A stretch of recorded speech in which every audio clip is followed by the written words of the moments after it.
বৰপেটা জিলাৰ আলহাজি বজাৰত অনুষ্ঠিত হোৱা বিশাল গণসমাৱেশত উপস্থিত থকা সকলো ৰাইজে সংকল্প গ্ৰহণ কৰে, শপত খায়, কচম খায় যে 2026 চনত আমি সকলোৱে মিলি বিজেপি আৰু AIDF এই দুয়োটা সাম্প্ৰদায়িক দলক ব্ৰহ্মপুত্ৰত উলিয়াই পেলাম।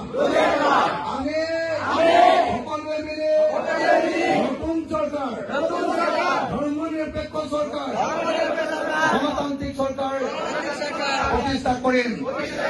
আগন্তুক পঞ্চায়ত নিৰ্বাচনত ৰাইজৰ দলক গেছ চিলিণ্ডাৰ চিনত ভোট দিম।